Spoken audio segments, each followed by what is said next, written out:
Hello and welcome everyone back to another episode of Energy Unleashed with Suzanne and my partner Kim. Hey Kim. Hey, everybody.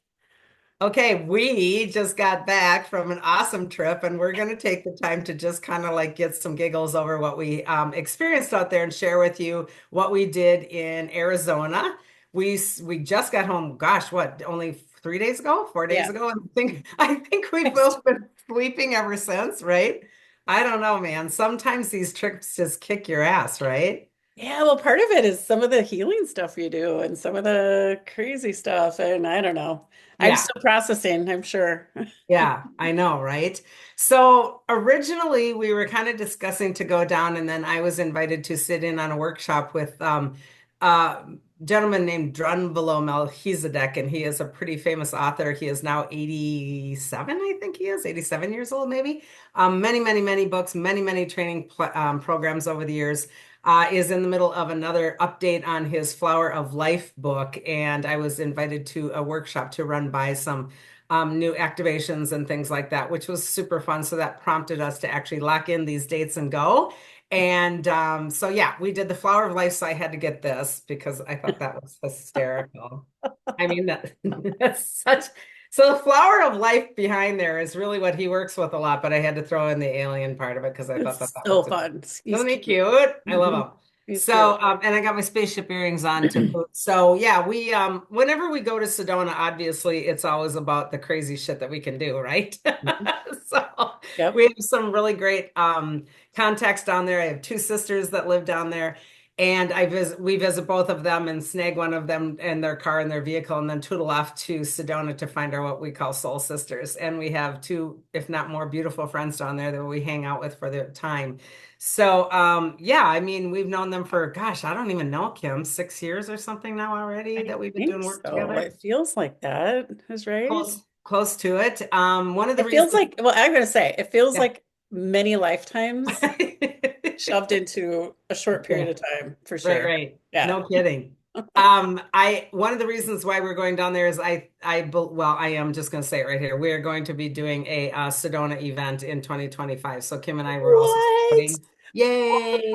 Okay, it's out there. So, and it will be in the fall period. We're looking at locations and zeroing in on things right now. So one of the reasons we were doing that it was well is to get some updates on what we can do down there. So, but let's talk about what we did. So first and foremost, we go to a sister's house, hang out, jump in a pool and a hot tub for a while because we Minnesotans have to do that, right? I mean, no matter no It matter how was cold. 90 degrees when we got down there. I mean, you're It, like, yeah, in Mesa and Gold Canyon. So we left in the 40s and 50s and went right to the 90s. So that was really cool. And then when we jumped to Sedona, Kim got us an incredibly beautiful Airbnb that looked over the entire what what, skyline of Cottonwood, that area, all the way to Sedona. Like it was looking across that whole valley that goes to the big, beautiful rocks in Sedona. like just panoramic. I mean, it was like you could see everything. And so I think that was one of the coolest things because I love having an Airbnb anyway. You can sit out, you can chill, you can do your night watching. Amazingly, whenever, and I'm not sure we're alone in this, amazingly, whenever we go to Sedona, the dang chemtrail business goes bonkers. And there was so much crap in the sky the first 2 nights. I mean, they were crisscrossing and, oh God, it was just such a pattern in the sky that by the end of the evening, you couldn't see squat. It was really kind of frustrating, I think. I don't like Yeah. when that happens, but I think our friend, the tour guide was getting tired of me saying, God, look at that chemtrail. Look at that plane. Look at that chemtrail. Look at that chemtrail. It was so bad. It was it was. like Yep. this, like, It was like that. That's what it looked yeah, like right there. yeah. Your fingers. Yeah, it was horrible. So the first day when I sat in the classes, first one day and day one and day two of classes, where exactly did you trot off to hiking? Is that something you want to pull first? Well, the place that you were having your classes is right by the uptown area in Yeah. Sedona. And so we just trotted around. We went over to, there's this cool trading post that has really interesting items. Yep.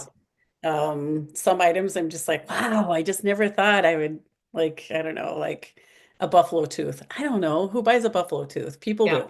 Yep. And then we went to a local museum, which actually talks about how Sedona started and how it's such a interesting, vibrant area because of the water that comes down from Flagstaff or from the mountains, Okay. the Santa Fe peaks, or not Santa Fe, the San Francisco peaks, and how that water was so valuable in providing the ability to grow agriculture and all that kind of stuff. So, and then Sedona was also used, people probably already know this, a lot for Hollywood old Western movies. Yeah. And so they had a whole section of posters, and John Wayne was one of the bigger stars that Really? would come in, Yep. Yep. Yep. to do movies in that area. And so if you get a chance, I thought the museum was really, really fun. Big apple orchard processing plant, like warehouse, and it was really cool what they were able to do. In all the years we've been doing Sedona, I've never seen the museum, so I was kind of like sad that I didn't get to even know that. But I do know that the Briar Patch, where we did an event years ago, had a cabin that John Wayne used. It was his spot when he came to town, which I thought was really cool. And they actually even did some filming there, so that's pretty neat. That's on the outer side, beyond that trading post area that you said, and kind of on the back road to Flagstaff. Really cool little place. So Yeah. And that's then a there's lot a of fun. ton of shopping. I mean, there's a lot of Yeah. touristy shopping up there and the Jeep company and all that stuff. But after a little bit of shopping, I was like, all right, let's sit by this tree for a little bit because I'm like, woo woo through the rock shores and all the stuff. Like, And I don't, I mean, I'm not knocking Sedona in any way, but I am knocking Sedona in a lot of ways in that their rocks are so dang expensive, and the jewelry is through the roof, and I mean just the stuff, the pricing on it. And I think what's really kind of gotten sad for me is that the amount of people, even we were off season and it was still insane. I mean, it was insane yeah, as far as the amount of people and the silly roundabouts and all that stuff, traffic clogs. I mean, it's just nuts. So yeah, I think it is kind of nice that we get outside of the mess for our own time alone, which is a great way to decompress. And then you can go into town and do the fun stuff and then run out to the places and spaces. There are so many places that are still really cool to hike and to see things that aren't completely filled with people. It just depends on yeah. what you like to do, right? Exactly. Exactly. That's kind of cool. So Mhm. one of the things that was our goal is through friends and mutual acquaintances, there's a ranch that is it's now it is abandoned and has been for quite some time, but back in its day in the 80s, the ranch was very well known for its UFO activity. A family did own it, and now they do not. It is now federal land. You're actually not supposed to really be, on it in terms of like I think what's really sad is the people have destroyed it in a lot of ways and spaces. I think people are really quite cruel to properties and places. They break windows, they bust into places. I don't understand that concept, but we did spend some time with a gentleman that is very well known for UFO and alien activity and Bigfoot. And we were very excited to be able to meet up with this young man and spend some time with him. I don't know how long we were there. We went pretty later in the afternoon, about 3:34, and I think we lasted until about 8:30, maybe. Yeah. It got It's dark. super dark, super, Like, super. wait, where's Yeah. my hand? What? Hello, hello. And there's some crazy stuff out there, but I think one of the things that I really loved is this particular young man is very genuine. He's very sweet. He's very kind. He's very integral. He doesn't, it's not a game. I think that he is very interested in finding out, especially the Bigfoot situation. And we learned some really awesome and cool things. And this place has quite a history for footprints. And I think one of the first things that we were in awe of is the day before we went, it rained and rained and rained. I mean, really rained the whole entire day. And that is a lot of mud and stone and gravel out there. And so, you know how that is when it rains, everything washes away. We went the very next day and these were fresh prints. And we saw really very gigantically large fresh prints that he is telling us that are a big footprint. And I can't say that they aren't, and I can't actually say that they are because I don't know, but they were quite extraordinary. Do you remember the inches?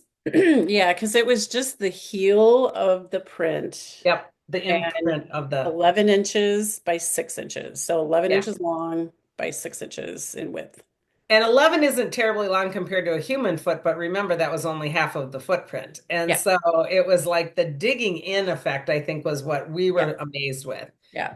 pressure on the amount of the taking off of a footprint. The front of the print wasn't there, but the backs were, and the back was dug in so much that there was about this much dirt, on the edges of it, and that was quite tremendous for an amount of weight. And then I think even more so, it wasn't the 11 inches because that's not, I mean, I got kids with feet that big, but what it is it's only a partial print. But what's more important is there's only like four of them. Yeah. And the distance between the prints were what were crazy because this young man with us, he's very tall. He's six, what was he, 6'4", if not 6'5". Six And five, six he's a six. Yeah. long beanpole of a dude. And Yeah. he made a leap as big as he could with those long, skinny legs to see if he could even get close to the space in between and didn't even, I Mhm. mean, it was ridiculously far in between. Yeah. And that to me went, wow, that's pretty cool. It was very cool. It was actually it's hard to, you're just standing there looking at it going, that's not normal. That's Yeah. not a normal footprint. It's Yeah. not staged. The in between, like the prints was very, it's like it was almost chasing something, or it was, I don't know. I don't even know how to explain it, but it did not look like it was a setup at all. I No. didn't believe that for any reason. Plus, there were deer prints right around it too, like That in were where they were really, printed. really fresh. Yeah, the Yeah, deer prints were really fresh and yeah, crisscrossed over it. yeah. Yeah, and those were just arriving between the time that he had arrived and we had arrived, the actual deer prints. So it was crazy. That yeah, you kind of just scratch your head and you go, huh. And there was, as far as I remember, only like four of them. And so this is one of those things that people go, well, why is there only four of them? Where do they go? What do they do? And so I'm going to get into that in a second, but I want to go through kind of chronologically. So we did that, and then we went off to this other part of the ranch that is further back, and there is a an old creek bed that used to be obviously a creek way back that when, but is now dry. And oftentimes, even when the family lived there in the 80s, they said that they would get glimpses of dinosaurs there. Mhm. And I think that's unbelievably cool. That's all documented in books. And they said that they could just see the rear end of a like a brontosaurus, and then they would find tracks in the mud. And this particular young man claims he has tracks in the mud also on his Instagram site, which I thought was really cool. And so that was really fun to talk about that. We did not see anything, but we went through the creek bed, and then on the other side where the big I guess you would call it the ranch area was, where the big corral was, where they kept a lot of livestock back when. It was a full working ranch way back when, tons of employees, out back houses, etc. So he brought us all the way back into this one particular house that he claims is the place where he interacts with the Bigfoot. And I thought that that was really cool because he goes quite often and he will do his best to communicate with them. And I thought that that was kind of cool because you walk up and it's just a crappy old abandoned building, at this point in time. But the minute you walked up, you could feel the presence of something. Do you remember what you felt when you got closer? Um, well, it was interesting because it felt very spiritual in a way that he created a labyrinth right outside of Mhm. that building. And as you're noticing the labyrinth, I felt like there was something else out there that there was an energy that I wasn't really sure what it was. I Mhm. just felt like there was like I don't know, that there was something else out there and we could be that something was watching us actually. I felt like Mhm. there was that definite feeling. And curious. I mean, I think I was more curious about what was and what he was doing there, like for that communication piece. Yeah, why don't you talk about that part a little? Um, so we're talking about the white building Yep. that he had set up inside bricks in a circular place with a plate in the middle, On a table. Yep. and he would bring gifts to put on the plate, and the gifts would be gone, when he would come back days later, a week later, whatever that might be.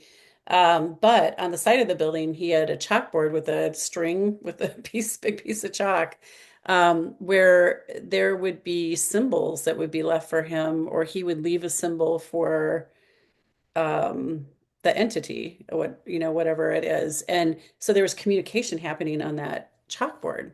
Yep. And in addition to that, he also had his own. like kind of spiritual spot up kind of above that building off in the rocks. That was also a very energetic, that's I think what kept grabbing my attention was that energetic spot up in the rocks. Um, it felt like there was something there, or there just I just couldn't figure out what that felt like. But Because he he didn't tell us that altar was up there. And all of us kept going, I keep getting pulled right here. I keep getting pulled right Mhm. here. And we're all of us were doing it. We're, what the heck is that about? And then he started laughing and he said, I built them an altar up there. You're exactly all pointing at where it is, and it's up farther on the hill. And we opted not to go to it because I felt that was his space and Yeah, place. And yeah. It didn't feel like it um, was meant for us. yeah, it wasn't ours to go, but I thought it was lovely that he allowed us to at least interact with his chalkboard, which we all did.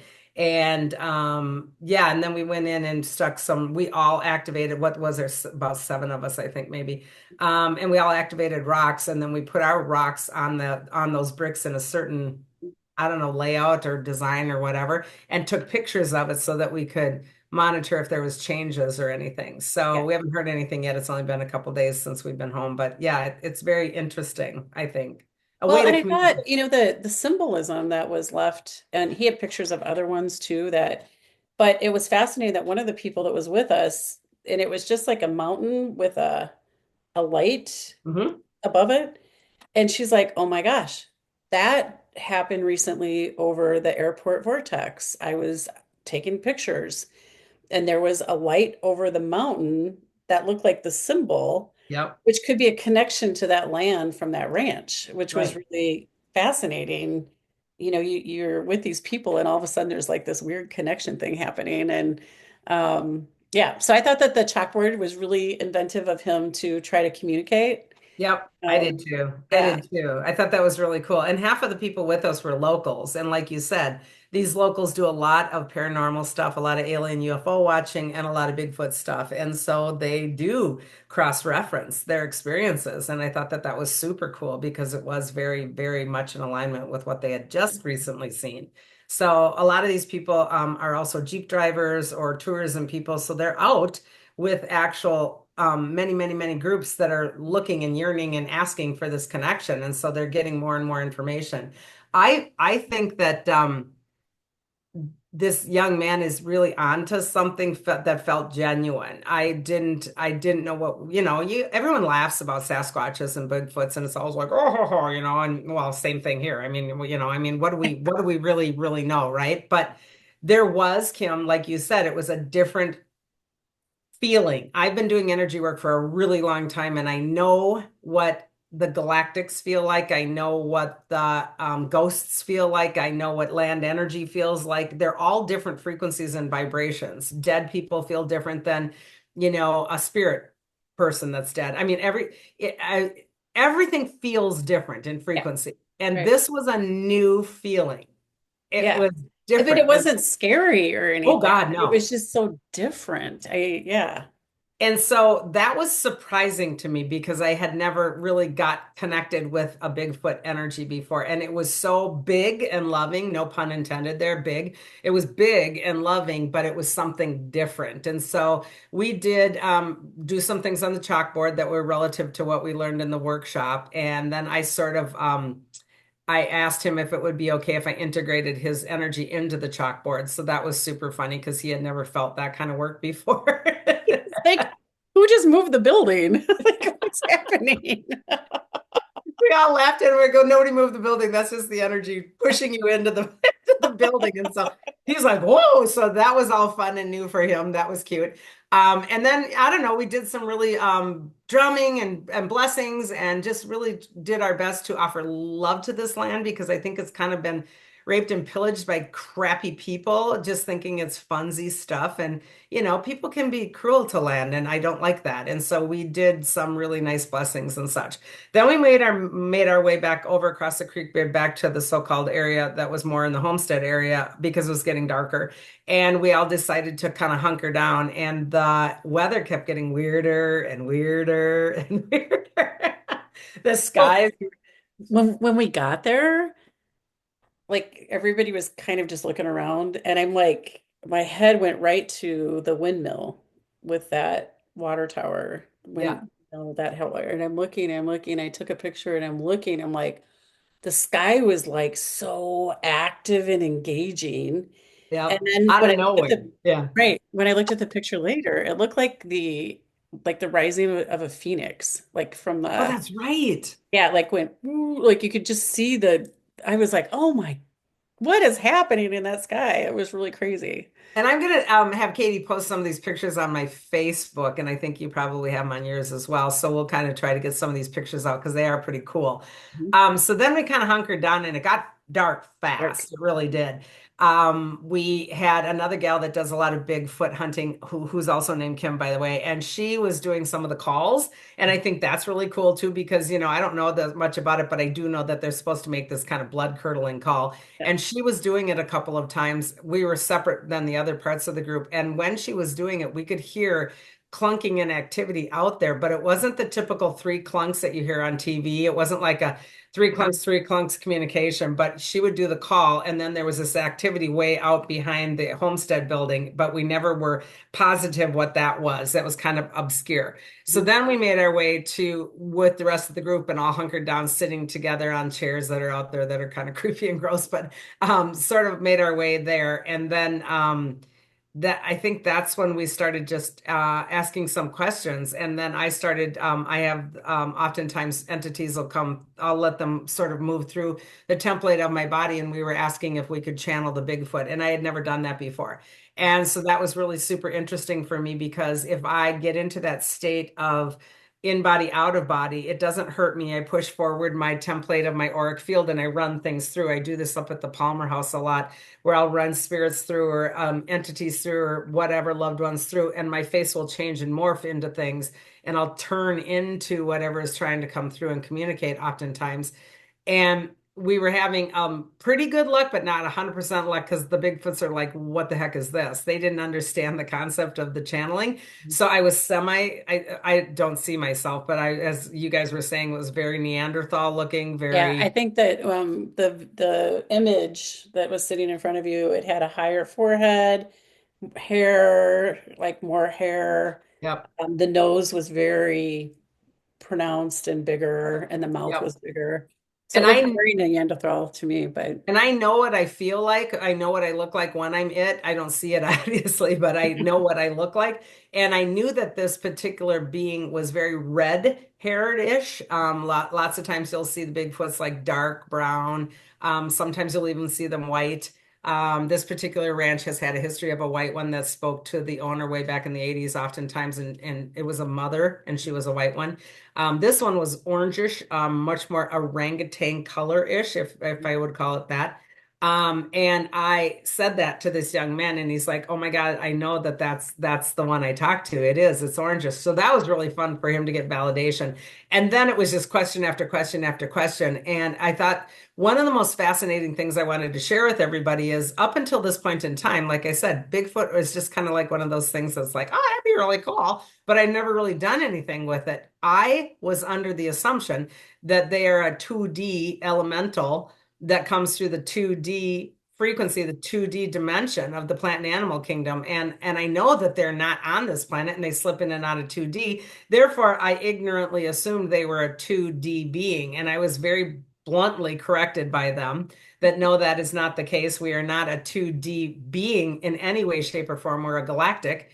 And we are a galactic being that resonate way up in the eighth and ninth frequencies, is what I heard in my head. Eighth and ninth dimensional frequencies, very high caliber, very alien, very off planet. We have our own planetary system. And by the way, there's many, many, many of our species. And I'm like, oh, so I was kind of got knocked down on that one. I'm like, I didn't know that. That was cool to hear. mhm. And they said, because I said something about, what do you look like? And he goes, well, what species? It's like, come on, there's a million of us. So that was super interesting. I did clarify, however, that they come through the second dimensional frequencies as a gateway. Yeah. So the 2D plant and animal kingdom, the frequency of 2D, again, we live in layers and layers of dimensional frequencies. So our first frequency of 1D is our planet itself, Earth, Wind, Water, Fire, planetary system. 2D is plant and animal kingdom. 3D is humans. So they slip into the woods, the plants, the animals, the trees, all of that in that as a doorway for entry. They do not live in that kingdom. That's not where they are. It's just an entry vortex of sorts, which I thought was fascinating. That kind of really Well, threw me. and what came out of that in that conversation is that is such a heavy denseness for them that they can't stay very long. Like Right, they're in and right. out, which So explains the footprints, in and out. four at a time or eight at a time, and then you never see them for very long. You might get a flash of them. I Hmm. thought that that was super interesting too, Kim, in that they said this is way too dense of a planet. It is way too fear-based and fear-filled. Our density is way too heavy for us to be able to hold in form. It doesn't mean that they're not here etherically, meaning energetically, but they cannot hold in form here for very long at all, which Hmm. really made sense more like why we don't see them, right? I mean, I thought that was super interesting. Right. Do you remember anything else that I asked that was fun? Well, the great thing was that everybody was asking and you were Yeah. channeling the answers. So, um, I I think you covered, most of it, but that you asked about food. Like he would leave food for them Yeah. and he's like, "Do you want me to do that?" And they're like, "Yes, we want you to do that because we don't know Yeah. that fast food especially. Like what is that food?" Yeah. And So that was remember, we didn't know this young man from Adam. We had never met him before. And I said, it's funny because they're telling us that they want you to bring pizza. And he starts laughing. He goes, that's my favorite food in the whole wide world. And I go, I think that they know that. it And was so cute. Yeah. they're trying to hook up with what he likes and vice versa. So I thought that was kind of adorable. They did love the concept of singing, music, dancing. They loved the joy factor. They loved when people were happy and joyful. This wasn't about scary stuff. They are very much present here because they would like to be more aware of what's happening here and us more aware of them. But it is a ongoing process. It can't just be like blah because of the density difference again. Many of these galactic beings can't be on our planetary system for very long because of the fear-based density here. And I think that's important to understand and respect that because it takes a lot for them to materialize to even be here for a short amount of time. And so I thought that was really fascinating. Yeah, and I they treat that area, especially the area I think that we were in on that ranch, like an experiment of yeah. how can they do more, how can they communicate more with, who is there. Um, And I think there we're a learning planet for them, and for whatever reason, I do believe that they were maybe participatory in an original seeding. mhm. We have our whole thought process of we came from the apes, and I'm not so sure that maybe we actually came from more of their DNA process in terms of an evolution of that process, quite possibly. We know that, well, we that believe this stuff know that the Anunnaki were part of our original seeding, and I think that that was maybe a participatory agreement to work with Anunnaki, galactic seeding, Sasquatch seeding, etc., and then move it into our primate seeding. I think it was a lot of this stuff, and nobody knows the true answers, but that was something new that they brought forward as well. They've been here all the time. They're not going anywhere, as far as we are aware. They are really excited to learn more and share more. It's not the we're going to come and eat you all thing that silly people say about the Sasquatch. They're not in any way that I'm aware of in that discussion violent. However, I would be sure that that could happen if the circumstances, made sense, right? I mean, wouldn't we Well, all? and then how all the different species. I don't think that they were necessarily talking for all the species, but for their Exact. species. Good So point. maybe on the East Coast, there's a little area that has a more aggressive species, that comes in and out. I don't know. Not I unlike the gray aliens. I mean, these gray aliens, there's a zillion gray aliens, and some are great and some aren't. Some are Right. here to experiment, some are here to snatch. I mean, there's like everything and anything, just like humans. And so we can't just put everything into one basket. And I thought that that was super interesting. Yeah. So that was a lot. Oh, then you got to tell your part. Oh my goodness. Okay, so I'm doing the channeling, and you were kind of staring off the other way with another friend of ours into this crazy night sky. And I miss all this because I'm being, out of my head. So I missed Yeah. everything. So it was interesting because the one gal that's with us, she is very good at spotting any kind of UFO type vehicle. Correct. Yep. And she just kind of gave me the elbow, and I look up and I'm like, oh my gosh. So there was those triangular ships that were zipping around, stopping, moving. They were doing sporadic kind of movement and all that kind of stuff. And as I'm watching them, I kind of glance over because I saw a flash of a light and then another flash of a light. And as I'm looking over, all of a sudden you could see lights around a disc type UFO that was kind of covered in the clouds. And then all of a sudden there was a light underneath of it. So you could actually see like the bottom disc part of that. And then you started to see more shapes. So both of us are like, I couldn't take my eyes off of it enough to do anything because it was like, oh my God, this is a real like serious oblong, like disc type. And anyway, so we're watching it and then it was just gone. It was Yeah. like zip, boom, done. I'm So like, fun. So yeah. cool. And Oh then my it God. was like, Yeah. that was really cool. And then so I'm like all like into that. And that's when I think it was the guy, the hoodoo, he's the one that did the call Oh for my God. He did that blood curdling call out of the I corner of thought I his was gonna mouth. pee my pants. It scared the heck out of me. Like, I flew back in my body like you would not believe because that was terrifying. And I'm like, holy crap. So then what happened is we were now chatting. I was done channeling. He did the curdling call. The other Kim had done a couple more of her calls, and we were waiting to see if we got a call back, which we did not, which I was kind of sad. However, they said, "Do you hear that?" And we're like, "Yeah, what is that weird noise?" And it was a yeah, clicking noise. yeah, And it was really loud and it was really pronounced. And it was Kim who does a lot of this stuff herself and brings people out and does this stuff. And she's like, that's them. And she said they're making themselves known. That clicking noise is them. And I'm like, what? I said, that's yeah, the weirdest noise ever. And it is not an insect. It is not clunking on the tree, but it is a very loud and distinct clicking. And it went on quite extensively. So that yeah, was super fun. I do know for a fact when I was scanning, I could feel that one, like you had mentioned earlier by the shed, the 100% notion of being watched. We were yeah, literally being watched. And it wasn't scary, but it was pretty intense. It was really, really intense. But no manifestation of any sorts. So that's, it is what it is. That's kind of, right. you always want Well, like TV. if they manifested, it was so dark, You like couldn't you you couldn't couldn't have see seen anything. anything anyway, yeah. So Yeah, that was awesome, awesome, cool. And then we leave that place, we go back to our lovely Airbnb, like we said, and Kim and I stayed up super late and had some cocktails and but we're sober enough to have Kim all of a sudden staring out the window. She's seeing out the big panoramic yeah, window. And again, I have my back to it. I missed both of them. And she screams, "Holy shit." yeah. And it was like a ball of orange just went like right across the windows. And I'm like, oh my God, did you see that? And we run outside. And of course, nothing. Yeah.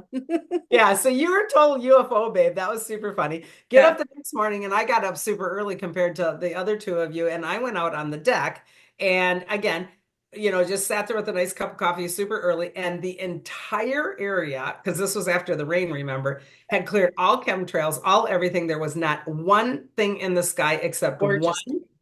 itty bitty, teeny little round saucery literal cloud right above our deck. And I started laughing because I'm like, okay, a lot of people tell us, and our friend told us, don't discount the clouds. They're oftentimes cloaked as ships. And I'm like, that seems so silly, but whatever. So pure blue sky, one tiny cloud. And I say, oh, why, thank you. Thank you for coming out to make yourself known this morning. That's so sweet. I really appreciate it. And I kind of laughed it off and giggled it off. And it never moved. It was right in the same exact space. And I read my book, had my coffee, and I looked up. Now there's three. And there was no clouds in the sky, like nowhere for them to come from. It wasn't that much of time for them to like float in. It wasn't that kind of a thing. You could see for miles and miles and miles of nothing. And now there's three. And I said, oh, isn't that nice of you? You brought a cloud for everybody. That's so sweet. And I'm kind of giggling again and sort of let that go. And then I looked up again and it was back to one. And I'm like, and this is when you came out at this point, right? You came Yep. out and had coffee with me. And I'm telling you the story, and we're staring at the one, and the one just freaking disappeared. And Yep. there was no way for it to disappear because there was no, you have to understand there was no cloud cover that would cover the cloud. There was nothing that would make things come and go. It just simply went. Yeah. And we're like doing this. It's like, did you wait? It was just there. What happened? What? that was super funny. And then we got a kick out of that. And then I started practicing with Kim to see sacred geometry, which I can see in my mind's eye and oftentimes a little bit with my eyes. But the sky was so beautifully perfect for geometry that all of a sudden the geometrics were insane. And we could see the little things that look like sperms that a lot of people can catch. So what I was teaching Kim is if you can see those little spirals that look like sperms when you're staring into the sky, keep following them and watch them and pull in more because they're actually the corners of oftentimes like a dodecahedron, which is the actual geometrics in the sky that's manifesting matter into energy, energy into matter. And so you can follow that and pull in more of the geometry. So we were playing geometry games for about, what, 45 minutes, and then it was just overwhelmingly It cool. was That very was super cool. neat. Yeah. Well, and I thought always the sperm things because I can do, you soften your eyes and you can see the little sperm things like, but I didn't realize they were going in circles until you Yep. focus on them. And And they go two then you're different like, ways. what? Yep. And it just keeps going deeper and deeper. And it's like, wow, Yeah. my mind was blown. Yeah. And they're part of the geometrics that actually create. It's pretty super cool. So that was really a fun thing. And then we got kind of over that one because your eyes get really tired. So I do get tired. then we went off to another ranch. The next day, we went all the way up to Winslow, Arizona. Go ahead and sing it. Really? Do you want me Yeah. to? Stand. Winslow, Arizona, such a Such a fine fun. place to be.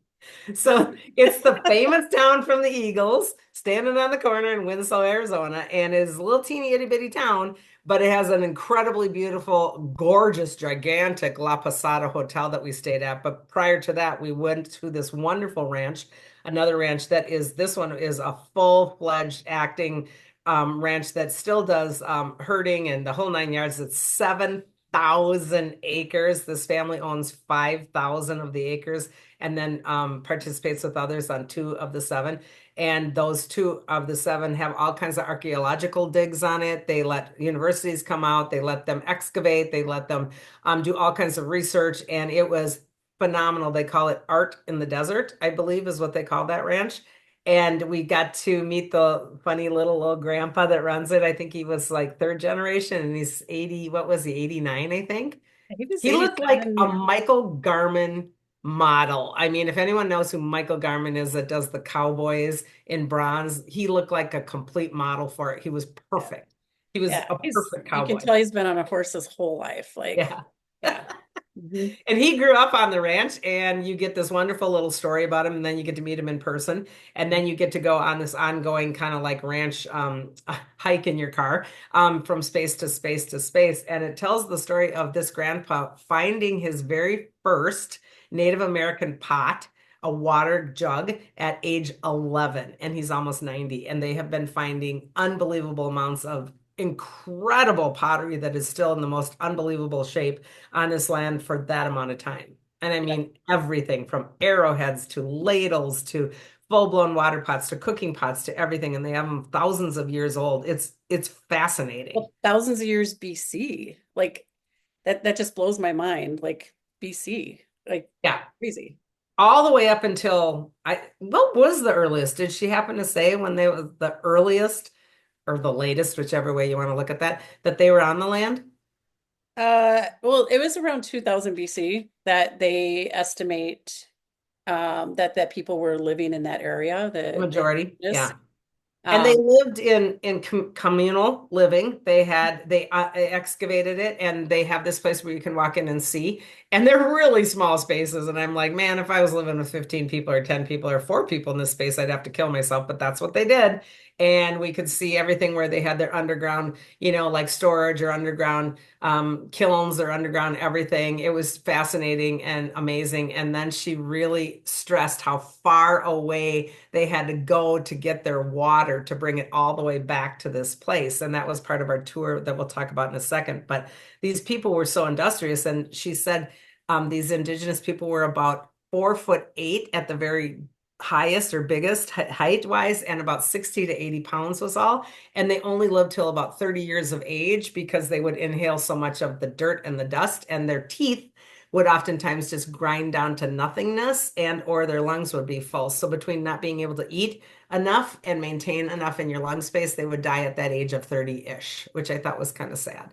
Yeah, it's really sad. Because when they would, do their wheat or their plants, grind them down, the sand would get in there. So when they chewed, it was just totally grinding down their teeth, Yeah. which And was they couldn't eat enough to maintain. Plus, the weather out there is insane. So much of and these kivas, I think maybe, are covered with the sand blowing, and so the excavation process is insane, and it goes for miles and miles and miles and miles, still uncovered and untouched, and that's fascinating to me because we have no idea we're walking up what we're walking over, you know? yeah, they just took a small part of their land and did I don't know what you call it, but it's like an X-ray of the area to see where there's possible dwellings.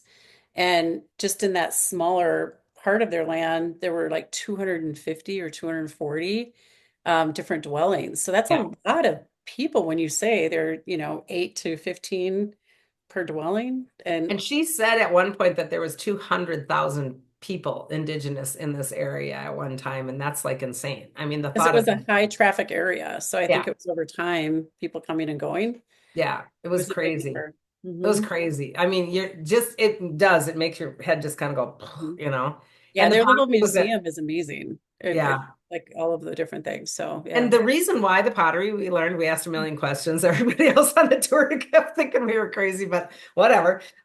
We asked why pottery? Why did they leave all the pottery? Why is it all pottery here? And she said, because that's the one thing that they could leave and remake in any way, shape, or form where they were going, and they were heavy. And when they had to get up and leave because of the weather or the whatever, impending doom or whatever, they didn't have the ability to haul all of that. And that's why you find so much pottery versus anything else. So The I thought that other was, cool thing she told us that I had no idea was that there's some big ant hills.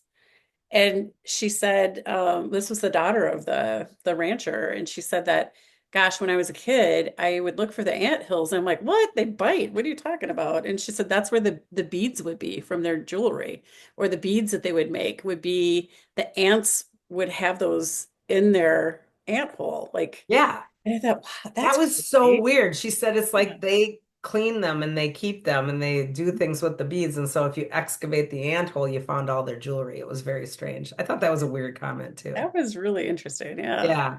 So then we jumped in the car and kept going on that trek, and that brought us to a place where they actually had real working adobe homes and home and a sweat, a tiny sweat that was about literally this. I think I could get one leg into it. I don't It know how was big the so waist was, small. but I mean, I'm five, what, seven, and I couldn't even get, it wasn't even up to my waist. It was so tiny. And this particular wonderful woman who they just lost 2 years ago, by the way, at age 116, mhm. was the head of the Navajo group that they work with. And she's still up till 2 years ago was doing a sweat annually, if not biannually, in there with her little body sitting in there completely covered in mud and doing a sweat for a 24-hour period where then she would emerge and they would all heal the mud from her. And it was this big dramatic thing. And I'm like thinking, holy buckets, I wonder what her skin looked like. We did see a picture of her. She was absolutely glorious looking, but I can't imagine. She was just such a tiny little thing because Tiny. that was so small. And there was no air hole. I don't even know how the woman could do that, but you know. I don't know. It Crazy, seemed like fun to crazy. me. Yeah, not something I want to do.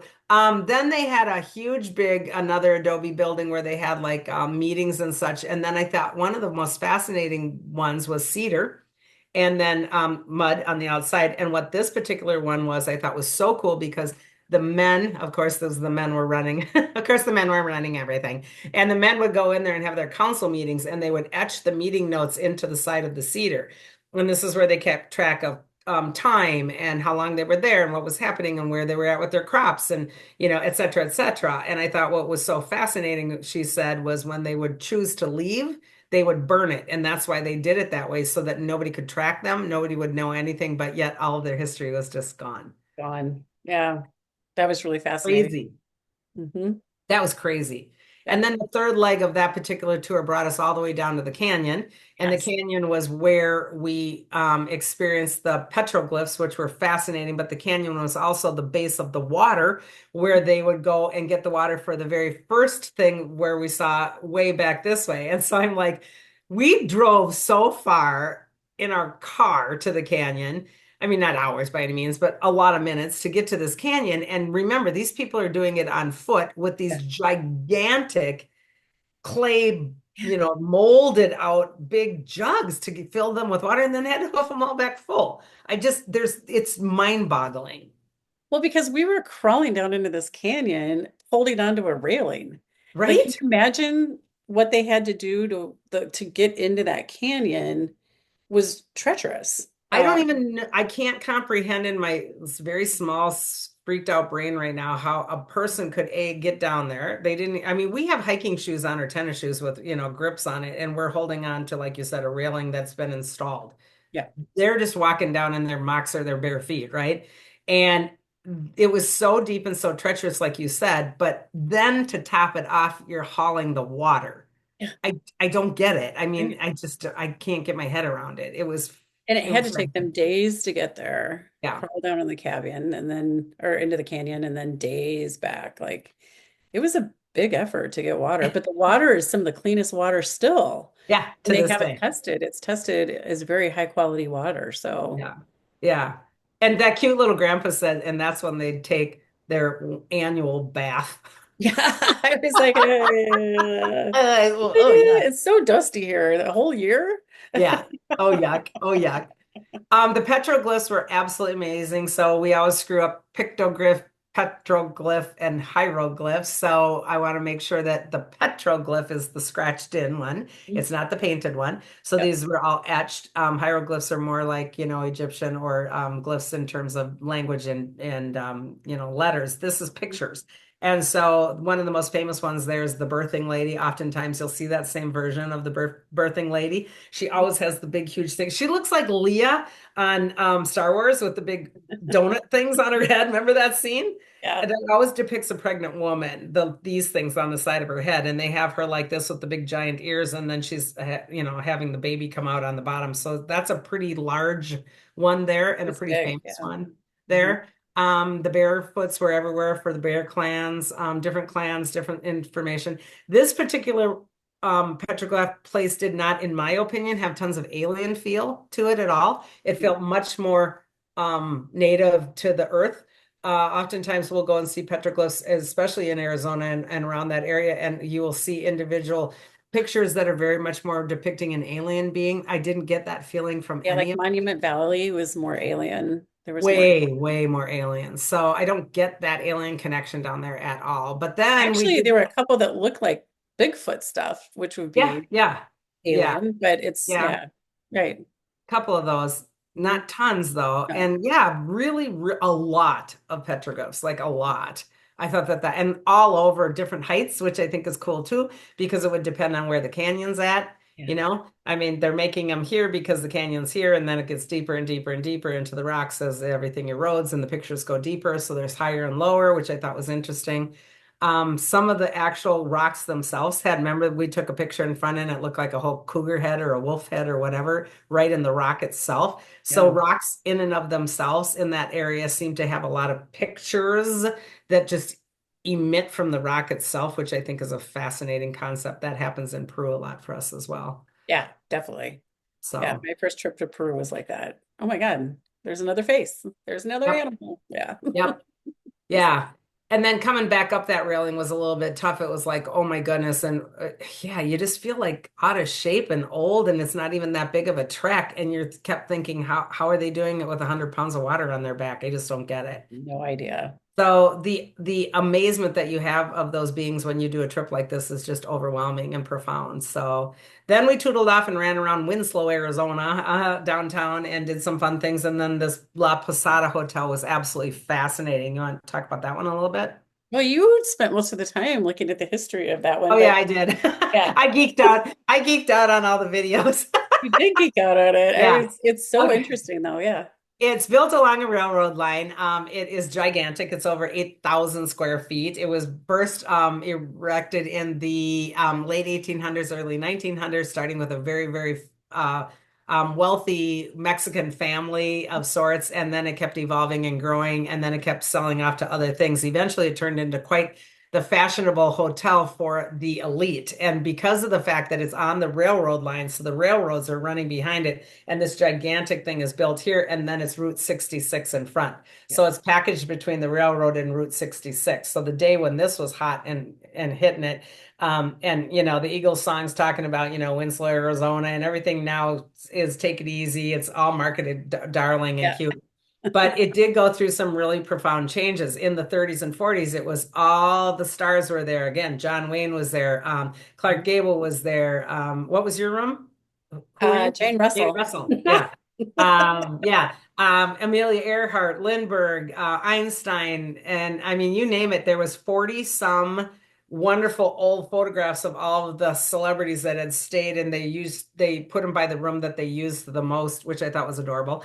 Well, it's because Um, the train went from Los Angeles to Chicago. right, So right. that like it's kind of like in the middle, I guess, for that stop overnight or Main whatever. drag, yep. Yeah. And everybody partied. It was Mhm. crazy, these videos and the information and the pictures from back in the 30s and 40s. This was the hot spot. There was Coulter was the actual, she's a female architect, and she is actually somebody that's quite famous in that whole area. We weren't aware of that either. She actually was the one that did all the Adobe work at the Grand Canyon and other places. She was really, really well known, but a female architect at that time was pretty unique. And she was a troublemaker at this La Posada because this was her baby and she wanted it her way. And I watched the most incredible video on what her thoughts were and her dreams were. And she made it so amazing because everything has nooks and crannies. Everything has little places to visit. Everything has little spots. It's just profound and it was glorious. Then the railroad changes, Route 66 changes. Everything comes to a screeching halt in the 60s, sadly, and the railroad itself purchased the building for the railroad.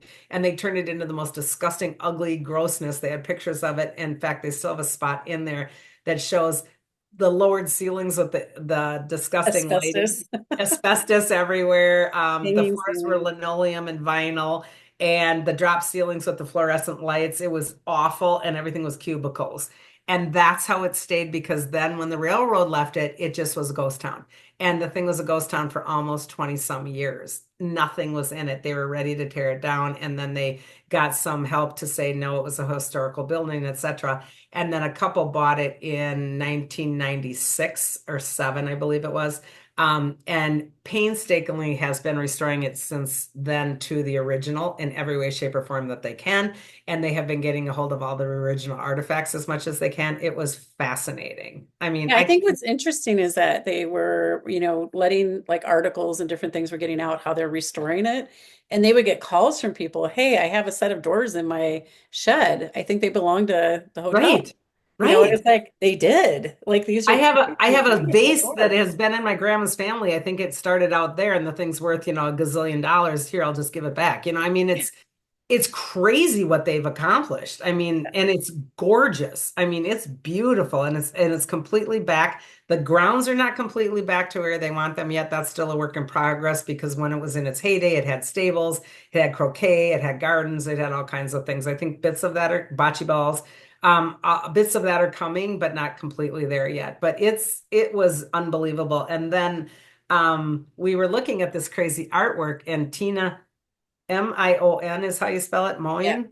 Hmm. She's very famous for a really crazy ass giant picture of suicide, people that have committed suicide, and they were having a party for New Year's Eve. And I've seen it before. It's nuts. It's crazy, and it's gigantic. I mean, You first look at it and you're like, oh, there's a bunch of people celebrating. And then you're looking at it and you're like, why what are is there going on? axe They in got a that guy's bullet in head? their And there's head, and a yeah.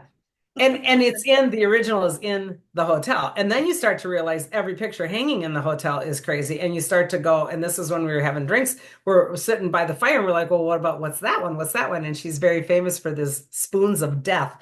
And so she makes a spoon, and the top has a really crazy artwork of who died, and the name is on the spoon.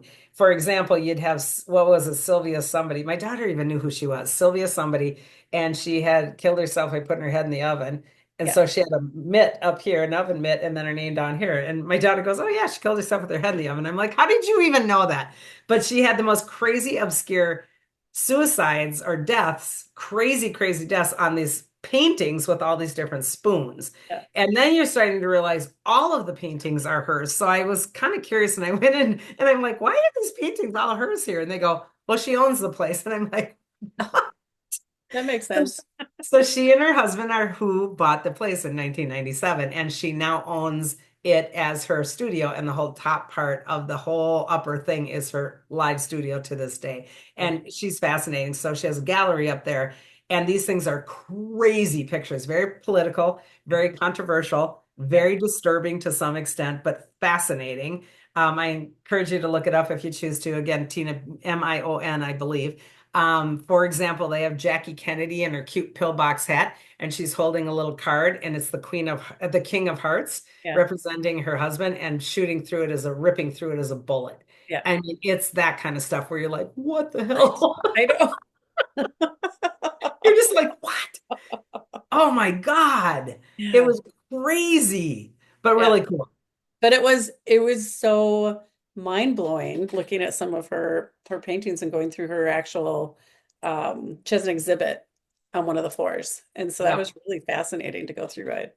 I think it's just really profound work. I mean, not anything I'd be hanging in my dining room, I don't think, but I really respected how she moved the energy of her own darkness. I also watched her whole video because I was kind of glued to it. I was astounded with how she is just she's amazing. She's so artistic. She's kind of, like squirrel, squirrel Yeah. on the video, but you can kind of get the gist of that she moves her pain and her agony of the world and of herself through the canvas. And I really respect that. I think that's crazy. It's just another way of healing. I mean, it's another form of healing work. It's crazy. Yeah, I think So, it works for her, and yep. a lot of people identify with it because of the darkness. So, Yep. yeah. So it was pretty Mhm. cool. So yeah, we rounded that down and then kind of went back and hunkered down and then made our Yeah, way and back we and flew home. Hmm. hung out in the pool one night and flew home. So yeah, it was fast and furious trip. Super, super fun. But I think Sedona is a bucket list for a lot of people or a returning bucket list activity for a lot of people. And I do encourage you to really go further than just seeing the bullshit of Sedona. Try your best if you choose to go to above and beyond the places and spaces where all of the tourism is, because there is such beauty still. There is, but it's very far and few between if you're caught up in the madness there. It can get really kind of bastardized, I think, right? Yeah. Yeah, I like to go into Sedona, but I like to stay outside of Yeah, Sedona because I yeah. think that little break is nice. There's just a lot of And energy there and a lot of people and a lot of traffic. So it gets tiring sometimes. and you guys even went up by Jerome also. Yeah, we went past Jerome and gosh, the name of the mountain just went out of my head. But in between Jerome and Prescott, there's a mountain range, and we went up and did a hike up there that was just beautiful, Mhm. gorgeous day, Mhm. really nice hike with our friends. So it And was, again, don't be stupid when you're doing those things. Never go alone. Always have your water. Make sure that you've got something. When we were out with that young man, he had literally just taken a photograph of about a 5.5 foot rattler snake that literally just scurried away as we pulled up. yeah, So, you never know what you come up against. And so don't be kind of, ignorant in that regard because you're still out in the wilderness. And so it's pretty neat. But I do, think that it is filled with UFO activity. There's a ton of military stuff. We had a military flyby when we were at our workshop because they're very well aware of his work. And the flyby was very low, right over our group doing something outdoors. That was interesting. You always feel a little watched. But I think that the UFO activity is pretty heightened there. I also think it's pretty controlled. And I think that they do keep an eye on a lot of stuff out there because there's a lot of stuff out there. And I think that's still fun. yeah, So. yeah. Like those little triangle ships, I'm not so sure that they aren't government. Yeah, a lot of times the triangle ones with the three dots or the three lights are government, which is fine. Yeah. But I mean, it's still fascinating to see it because if you're seeing the disc and you're seeing those, you're like, yep, Here that's we kind of are. how it Well, that's goes. my first real disc. Like that was Yeah, awesome. So yeah. So yeah, lots of fun, lots of fun. Take this or leave this. I know a lot of people think Bigfoot is a joke. To me, I thought that that was the most honorable thing that I got to do while I was there in terms of feeling that love quotient. I've never felt that frequency, like I said, totally different, totally new. Got a lot of really great information from them. And as far as I can take from that interaction. They're very curious about us in a loving way. So yeah, take it or leave it, right? So Agreed. It was yeah. fantastic. So I Anyway, look forward to Sedona in the fall of 2025. yeah, we'll keep you posted on my website. If you're ever choosing to do any events with us, just go to sworthley.com and you'll know what's happening. So on behalf of both of us, maybe hit the share button, subscribe, or leave us a comment if you choose to, especially about our adventure. Oh my Thanks for gosh. sharing. Thanks for letting us share, everybody. Cosmic hugs. Goodbye.